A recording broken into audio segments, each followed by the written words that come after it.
Hey everything 90s fam, welcome back to another nostalgic trip down 90s memory lane.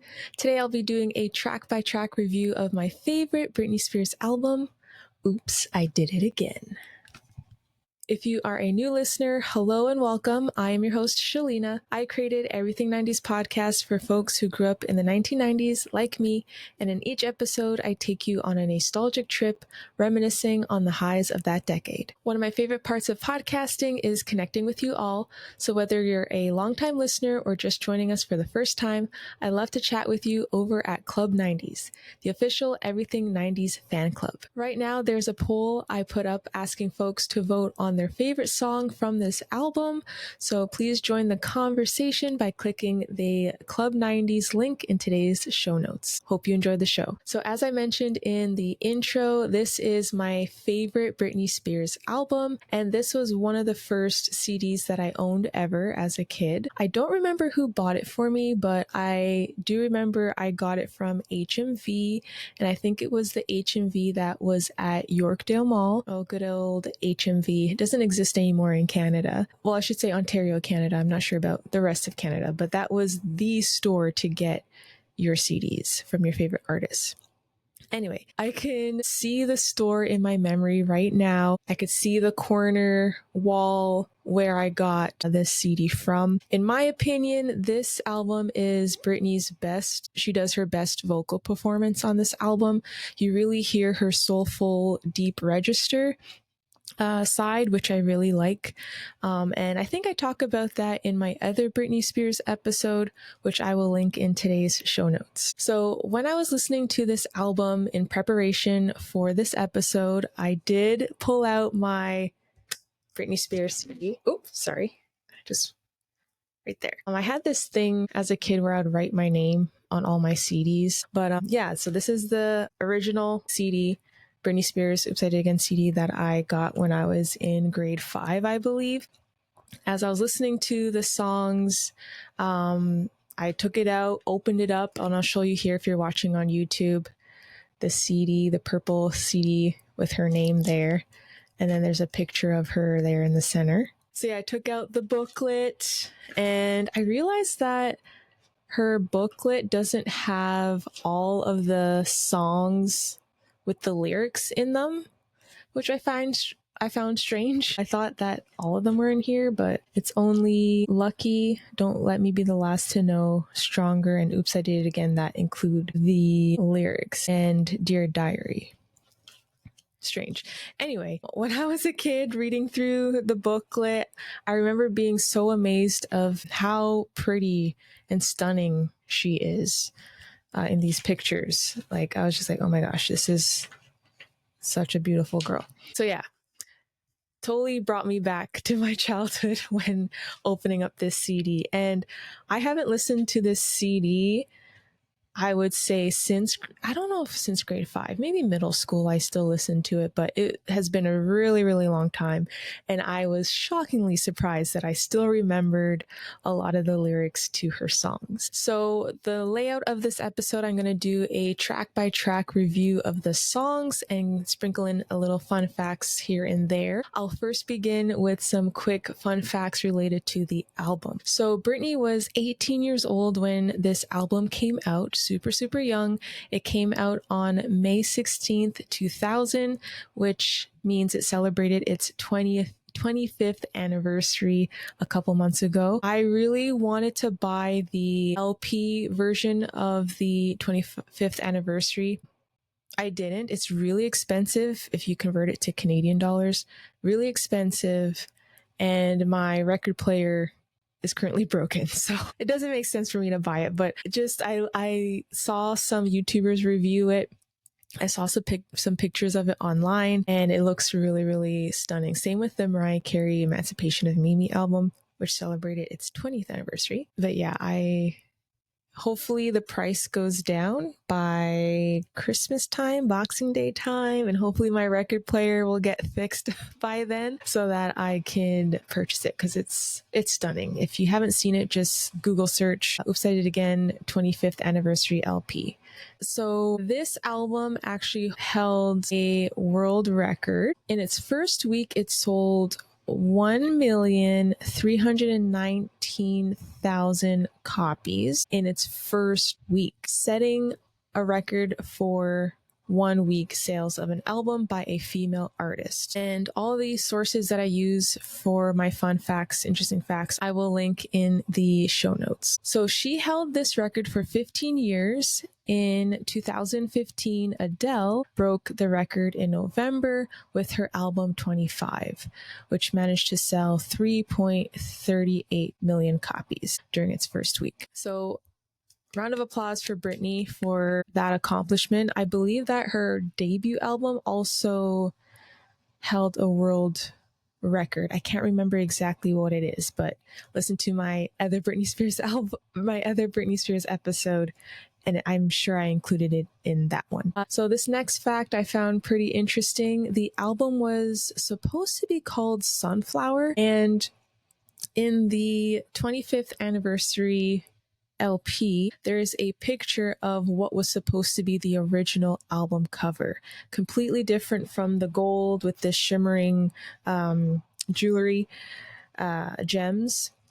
It's like a blue. You know what? If you're watching on YouTube, here, I'll put the picture up right now so you could see it. But if you're not watching on YouTube, you could do a quick Google search of the original artwork for the album. So if they did go with calling it Sunflower, that album cover would have made more sense. The second title that they were thinking of was called Platinum 2000. And then Britney eventually settled on calling it after its lead single, Oops, I Did It Again. So the second last fun fact, this one really shocked me, but it's cool to see the future connection to her song, My Prerogative.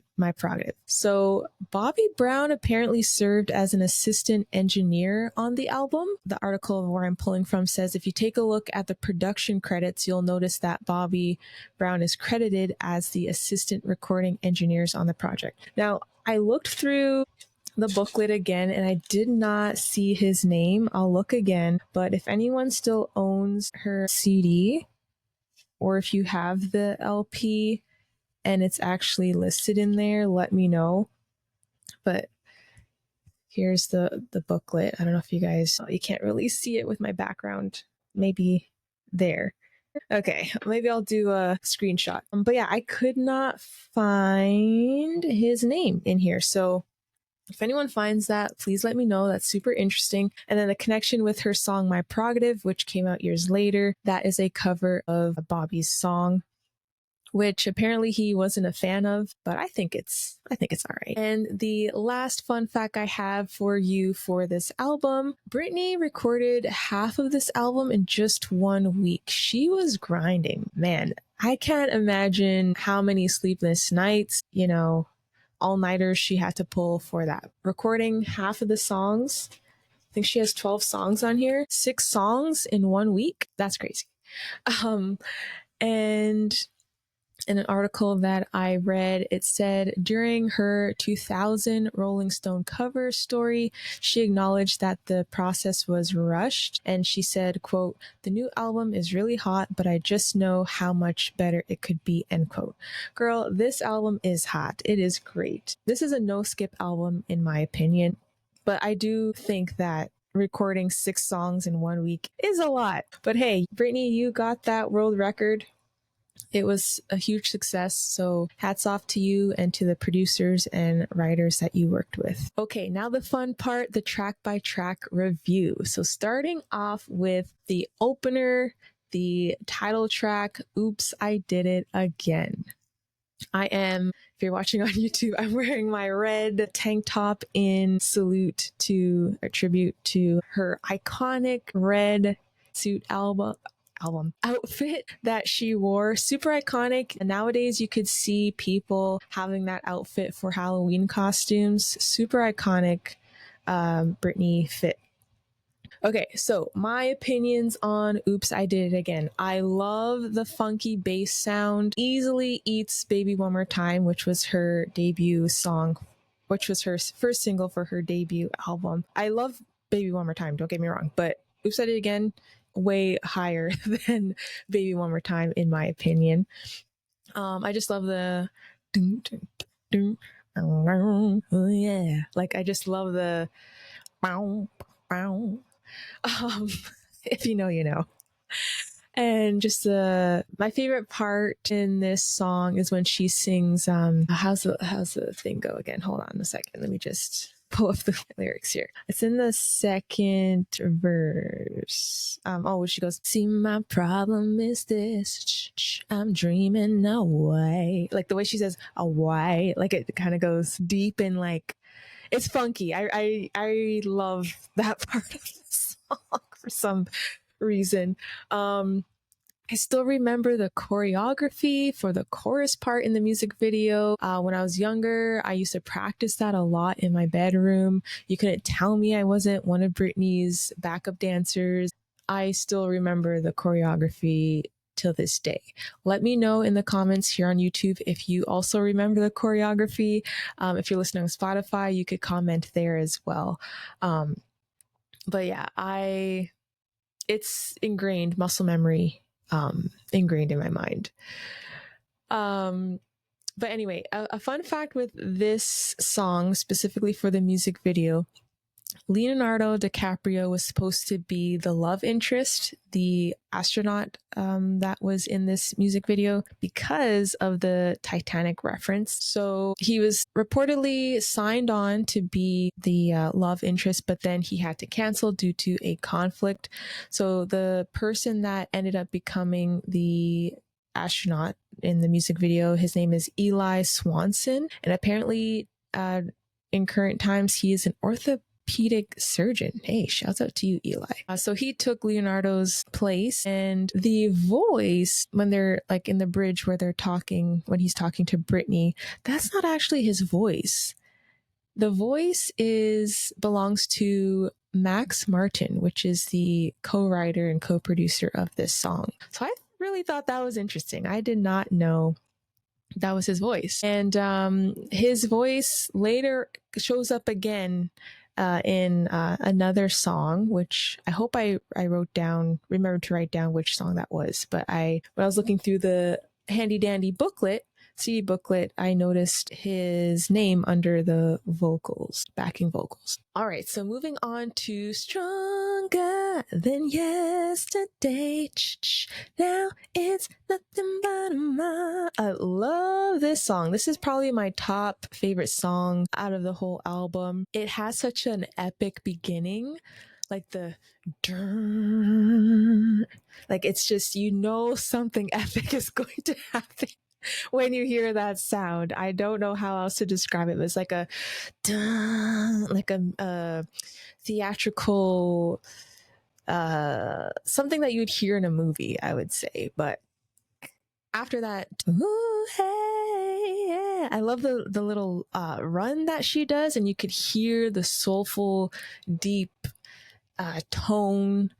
I just love that part of the song. The music video I love too. She is stunning in that music video. That iconic like gray eyeshadow, the crimped hair, the black, like it was like a crop top with the skirt. And then I think it had did it have some fabric pieces off of her arm? I can't remember, but classic look. This was actually her third single off the album. One of my favorite things about this song is the break at the end. I guess not really a bridge, but there's a break in the song where it sounds very theatrical and kind of muted.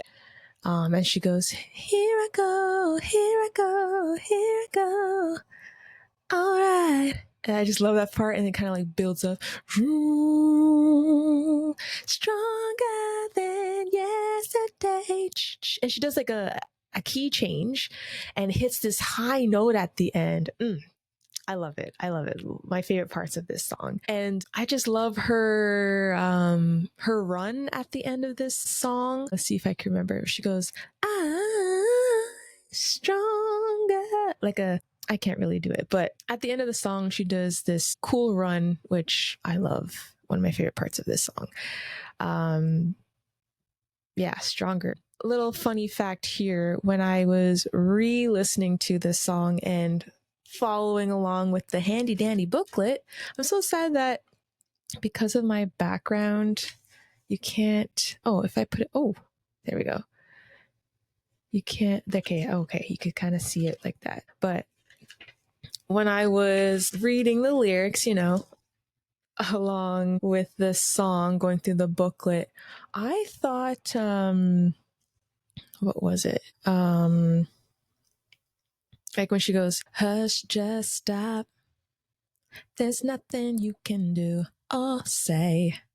Bye, bye." Like even the part where how she says bye, bye. I thought it was my, this whole time for some reason, but baby makes more sense.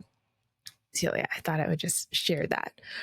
A fun fact with this song, I also mentioned it in my previous Britney Spears episode. The dance scene with the chair that she does is actually inspired by Janet Jackson's Principle of Pleasure music video. I remember seeing various old video clips of her saying how much she draws inspiration from Janet and Michael, and how she loves their music. She loved them growing up.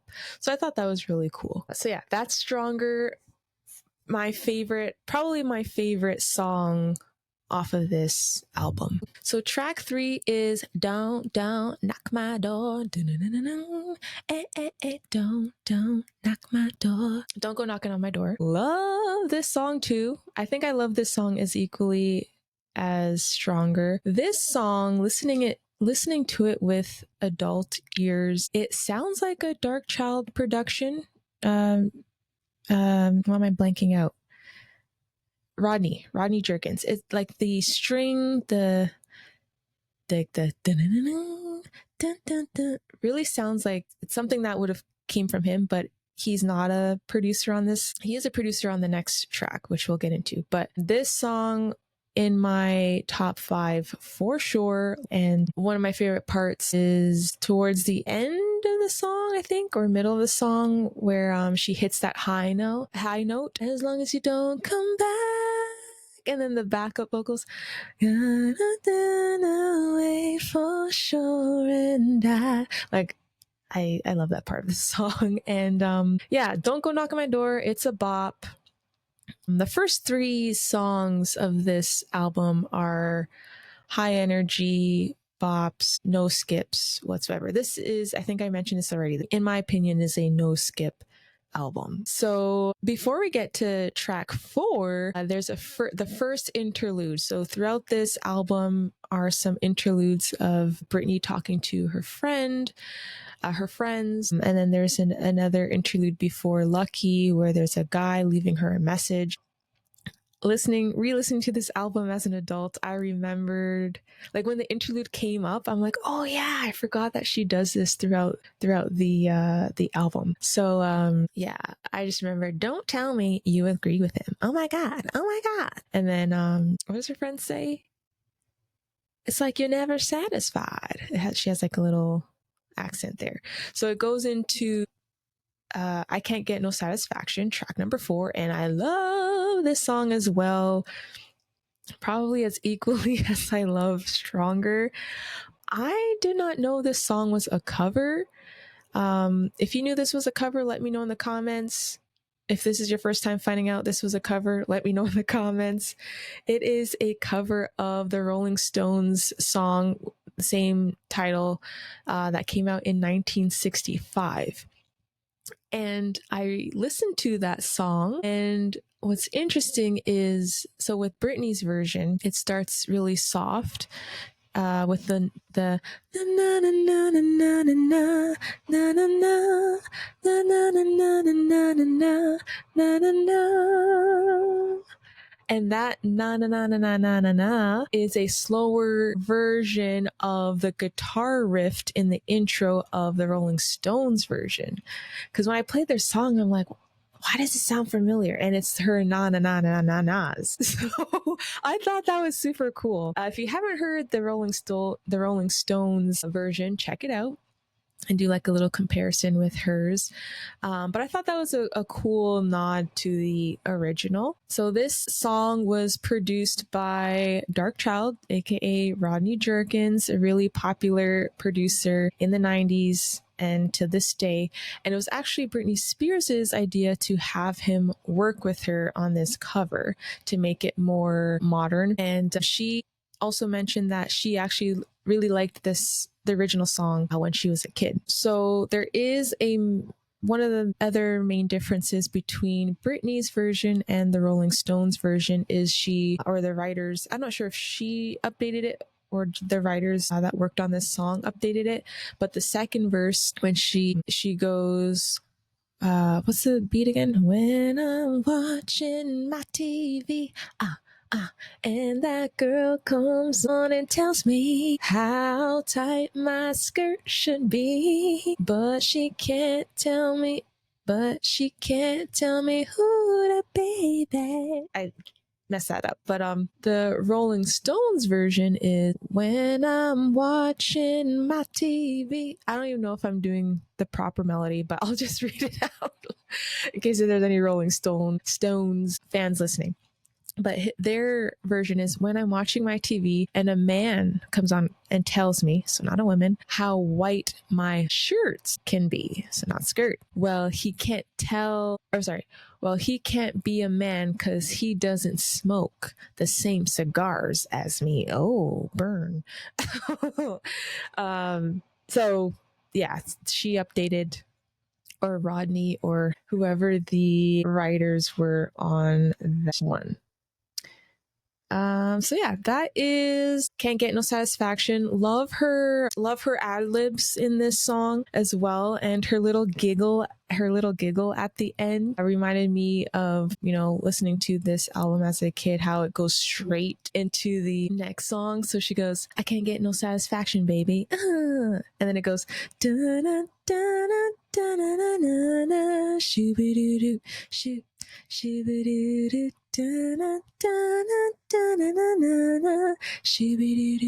If you guys don't know, anyone that's listening that does not know what I'm singing, it's the Don't Let Me Be the Last to Know intro. So the cut is really quick. So those of you that know. But yeah, one last thought before I go to Don't Let Me Be the Last to Know. I like how with I Can't Get No Satisfaction starts off slow. You're thinking it's a slow song, and then that groovy beat comes in from Dark Child. And it's just such a groovy track. I'm surprised that this wasn't another single. This would have been a cool single. So heading into track number 5, Don't Let Me Be the Last to Know. I love this song. It's nice. This is the first slow song on this album. A fun fact that I found out about this song is one of the co-writers is Shania Twain. And knowing that, with that knowledge in mind, and you go back and listen to the song, you really hear Shania style on it. It's very Shania Twain-esque coded. Like the strings, listen to it and you'll know exactly what I mean. This song was the 4th single off of this album, and I wasn't a fan of the music video as a kid. I remember maybe because I was 10 or 9. So yeah, I remember that music video made me feel uncomfortable as a kid. Yeah, that's just a memory that just came up now. But love the song, and I love her vocal performance again with this song as well. It's very you could hear her deep register in this song. My friends say you're so into me, and the da-na-na-na-na-na, that's what I meant, sorry, the da-na-na-na-na-na sound in this song throughout the song is very Shania Twain-esque. And I just love the way that she says, how's that lyric go? They say, no, I can't mimic it, but the way that she says the word straight, the straight from you, I love that part. So, just the way that she sings certain words is really cool. Shout out to you, Britney. You're awesome. But if any listeners tuning in right now, and you know what I mean with the straight from you, let me know. And sorry, I sound a little pitchy today, but anyway, just having fun here. Let me know in the comments if you know what I mean. And throughout this episode, as you're listening, feel free to record your thoughts and send them to me. I'm really curious to know what other fans out there love this album. So the next song here is track number 6. Love this song. Again, I think this song is tied with Stronger.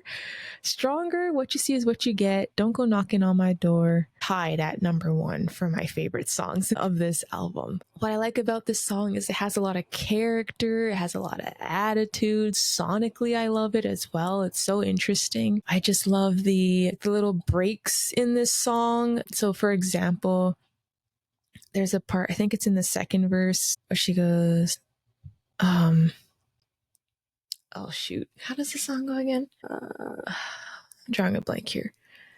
There's a part where she goes, baby, na na. What's it? I can feel your eyes on. I can feel your eyes. Oh, I can feel your back. No, I can feel your eyes on my back, baby. Na na. Like I just love na na. I don't think that's the lyrics though. Wait, is it the lyrics? I can feel your. I can feel your eyes on my back, baby. I think that is. But yeah, that's my favorite part. One of my favorite parts. And my other favorite part is the bridge where she goes, believe me, you'll be looking for trouble if you hurt me. I can promise you. Ow, you'll be, and her ow, and throughout the song, love it. But I was like, okay, Britney, you tell him. Yeah. So, interesting fact about this song is in 2002, it was actually Britney. Britney and I guess her team got a lawsuit. So Michael, a person named Michael Cottrell and Lawrence Wunukow Guy. Sorry, I'm mispronouncing his name. WnukoWski filed a lawsuit claiming that What You See Is What You Get it is similar to one of their songs. So in 2003, a judge dismissed the case on the strength of testimony from the defense that the melody of Britney Spears' song was already finished by the time that the plaintiffs passed their song. Plus, the judge wrote, the similarities between the two songs would not lead a reasonable juror to conclude that the creators of Britney Spears' song copied Cottrell's song. End quote. I feel like that would probably be very overwhelming for Britney at that time, because remember, she's very young. So when she came out with this album, she was 18. Case was 2002, so she would have been 20. I imagine that must have been very overwhelming and kind of scary, I would say, but it worked out in her favor, so that's all that matters. So after this song, we get the second interlude of the album, where it's a guy, I'm assuming it's one of Britney Spears' friends. He leaves a message on her answering machine. You guys remember those? Oh, I guess they still do exist on cell phones. Anyway, but yeah. So I remembered this off by heart. What up? This is Brit. I'm not in right now, so do your thing. Beep. She does like an imitation beep, and then she goes, just kidding. And then the actual beep comes on. And then the guy, her friend, comes on. Hey, Brit, you're a nerd. You really need to change that message. And then it goes into him reflecting on a movie that they watched, and he's like, I think that would make a really great song. And then da, da, da, da, da, da, da, da. This is a story about a girl named Lucky. And then it goes into the classic song Lucky, which was the second single off of this album. So it was Oops, I Did It Again, Lucky, Stronger, and Don't Let Me Be the Last to Know. So with this song, in today's day and age, I can't listen to this song without feeling super sad. Just thinking about what has happened to Britney with her career later on in her career in real life, with the whole conservatorship, which she is free from. It still seems like there's some sort of control or doesn't have her full freedom. And for me, it's just speculation. And the reason why I have that thought is with the whole thing with her memoir that came out a couple years ago. Was it last year or the year before? But no press, what's it called? Like, she didn't do any like book signings. She didn't do any interviews about the book, talking about the book. Like, even on her, I think on her Instagram, like her social media, like there was no interview or talks from her own words and mouth, like about the book. So I thought that was strange. But yeah, Lucky, very sad song when you think about, when you put Britney, when you envision Britney, like, even though she does sing the song, but when you envision her as Lucky, like it's really sad. But I remember loving this song as a kid, and the music video I really loved as a kid is very like sparkly glitter-esque, which kind of goes with the theme of like this superstar who has everything, but yet she cries every night. She's sad. She's hurting. So with this song, I would say it does a very good job at storytelling. Same with Dear Diary. Those two songs do a really good job with storytelling, in my opinion. And with this song, I really love the key change at the end. One of the pre-choruses, when she's singing it, she uses like personal pronouns like my life. So I thought that was an interesting, creative, sad part of this song. It's kind of like this song was what's it called when you're reading a foreshadowing. It's like it foreshadowed her life, sadly. If you take the time to look back at old like magazine covers, old paparazzi videos, they are disturbing, of Britney. They really, and even how other celebrities talked about her like during the early 2000s is really sad and very distasteful. Like, I think the most sadly memorable one was when what's that lady's name? Barbara Walters made Britney cry on national television. That was crazy. The paparazzi was really, really mean to Britney back in the day. And that's what came to mind when listening to this song again. And in preparation for this episode, it's just, I felt really sad listening to this song. I really wanted to skip it, but I'm like, okay, it's okay. I'll be fine. Until this day, on this topic of Lucky, I have not finished reading Britney's book. I think I'm like maybe less than a quarter left. I have probably less than a quarter left in reading the book, but I got to this part where she's sharing about and recounting when her kids got taken away from her. And it was just so sad. Like, I got really choked up and I'm like, I can't read this. This is too sad. But I'll eventually finish reading it. But yeah, if anyone's listening and you've read her book, let me know your thoughts on it as well. Any emotions that you went through when reading the book. Yeah, I'd love to hear from you. Moving on to track number 8, One Kiss from You. I actually forgot about this song. It's upbeat as well, I guess. It's a little bit upbeat, yeah. Beautiful lyrics. I can relate to these lyrics now with my fiance, especially the chorus. Like, just how does it? I'm forgetting the melodies. Just one kiss from you, and suddenly I see the road laid out in front of me. You give me strength, you give me hope. And when you hold me in your arms, you make me whole.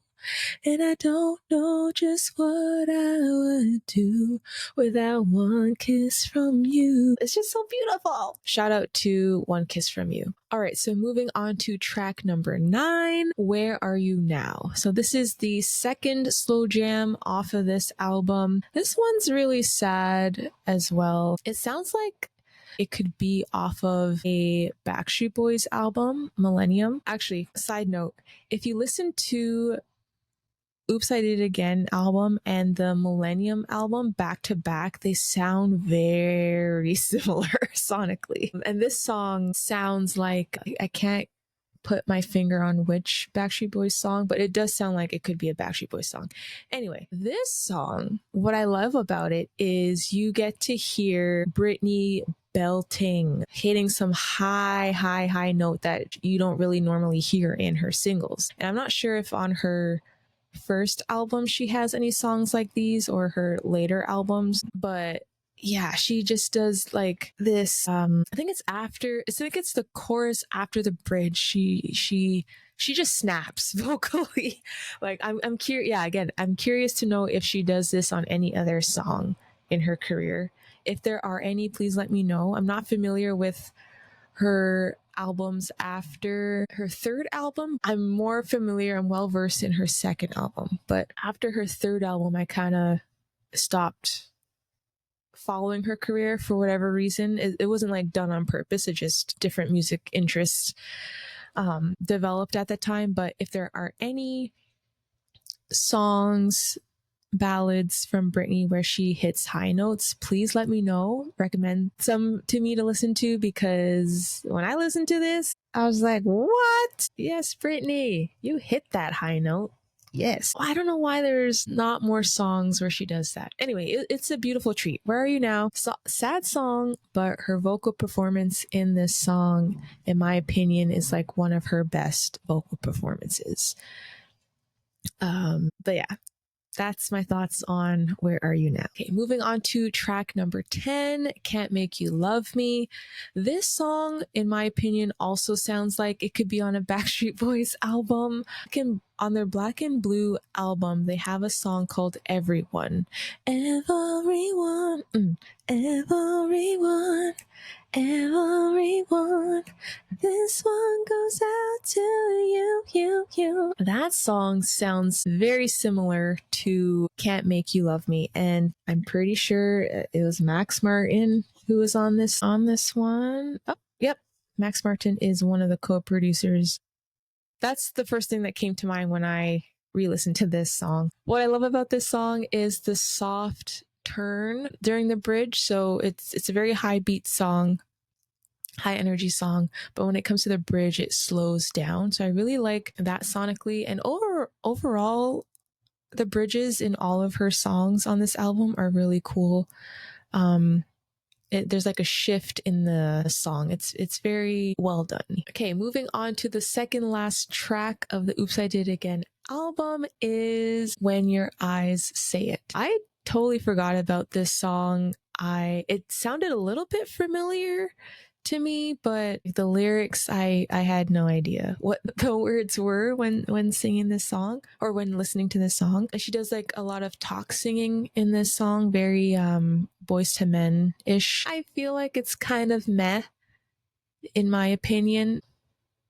Yeah, I don't really have much thoughts on When Your Eyes Say It. Again, if anyone's listening and you happen to love this song or have more thoughts around this song, please let me know in the comment section. If you're listening on if you're watching on YouTube, and if you're listening on Spotify, you could comment there as well. All right, so after When Your Eyes Say It goes into the last interlude, she's hanging out. It sounds like she's hanging out with a group of her girlfriends, and they're talking about one of the girls' date that she had, and then Britney like interrupts. She's like, "Oh, wait, look. That guy, look at that guy." And then it goes into the song Dear Diary, where she talks about her feelings for this boy that she has a crush on. It's very 90s ballad coded. I would call this a ballad, I guess. Very cute song, great storytelling again, which is what I like about this song. And with Lucky, you could really visualize the situation that she's talking about. And side note, shout out to all the girlies that had diaries back in the day. I had a lot of them, like 4 or 5 of them. My favorite diary was like a fuzzy blue one. I think it was blue, a fuzzy blue one. And it had like, all my diaries had the little mini lock with the mini key, very flimsy key. But yeah, if you had a diary back in the day, let me know. That'd be cool. I don't know where those diaries are. They're probably in a landfill somewhere. I don't know, hopefully. But it would be, if I kept them, it'd be really interesting reading into past kid Shaleena's mind. Dang, I wish I had them actually still. That would be cool. That would be a cool episode idea to read old diaries. But anyway, this song, Dear Diary, very cute. I do enjoy this song. And this song, fun fact, when I was reading one of the articles from the sources that I've been using, they said that this song was her first writing credit, but it kind of contradicts what Britney says in a old interview that I watched, where she says that the first writing credit that she got was actually on her debut album. So not too sure about the validity of that fact, but she does have writing credits on this song. And that is my track by track review of Oops, I Did It Again. Let me know in the comments what your favorite songs are from this album. If you have any fond memories with this album, I'd love to hear from you. As I mentioned, I really love connecting with my listeners, getting to know you all. So don't be shy. You could connect with me over at Club 90s, the official Everything 90s fan club. There is a free membership and a paid membership option, so you could choose between the two. And here on YouTube, you could comment below. On Instagram, I'm at Everything 90s podcast. And speaking of Instagram, I want to shout out two lovely people, Kat and Lena. Kat, you'll probably remember her from our Casper 2 episode, and she was also on a recap episode of one of my what's it called? 90s versus 2000s series. So Kat said her favorite song from this album is Stronger. And Lena, she is the host of Trivia Tangents. She said that her favorite song was Lucky. So shout out to you both. Thank you too for letting me know what your favorite songs from this album was. And we'll end there. Thank you again so much for listening. Thank you for your support. I know it's been a while since I've put out an episode. Life update. I moved to a new city and I am in wedding planning mode and transitioning mode. So I've been busy doing that, but I am back and can't wait to put out more episodes. If you have any episode ideas, feel free to let me know. All right, you guys take care and see you in the next one.